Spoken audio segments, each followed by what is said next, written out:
Well, I can promise you this is going to be a quick one because either my camera's going to overheat or I am. It's like 87 degrees outside and I'm inside my greenhouse, so you can imagine. So I wanted to talk today about hanging baskets. I know I'm not the only one who's ponied up a bunch of money for hanging baskets only to have them die or just look like crap in no time. And there's three main reasons for this. The first one, and I just literally called my garden center and said, hey, so I have some hanging flower baskets and I was wondering if you can give me some advice on fertilizing them. Like, when did you guys fertilize last?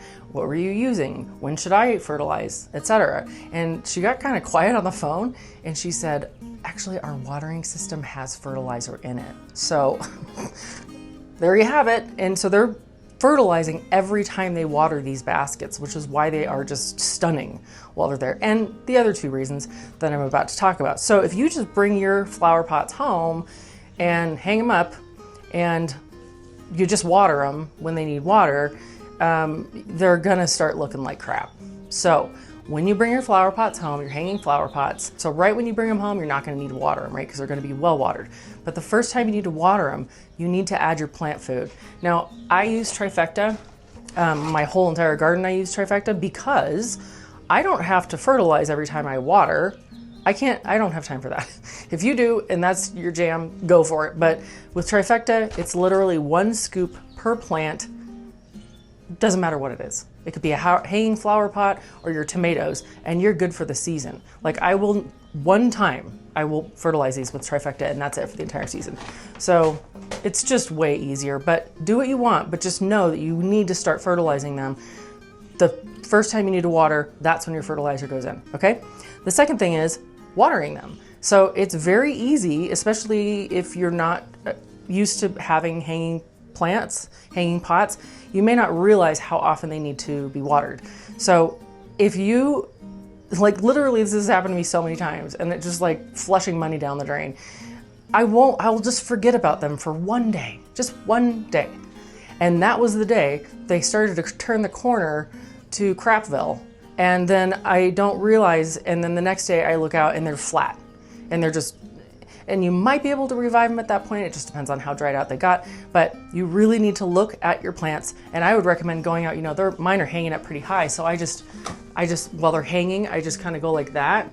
And like this one needs water and you'll get muscle memory with your plants, just like with, any pot. But you do need to water them on a very regular basis, much more often than a plant that's in the ground, right? The third reason that your plant will start looking like crap is because you're not deadheading or you're not deadheading properly. So a lot of people, myself included, before I started really growing flowers, I've grown my vegetable garden forever, but I didn't really get into flowers until just a few years ago. So I thought deadheading was just come in and pull the flower off. That's not doing anything. That is not helping your plant at all. And in fact, you might be doing this and your plant looks terrible and you're like, why does this plant hate me?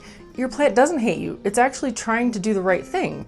And so what's happening when you just pull the flower off, you're leaving the seed pod, right? So now your plant is not in bloom mode, it's in seed production mode, it's designed by nature to do that, to propagate itself and to continue its existence.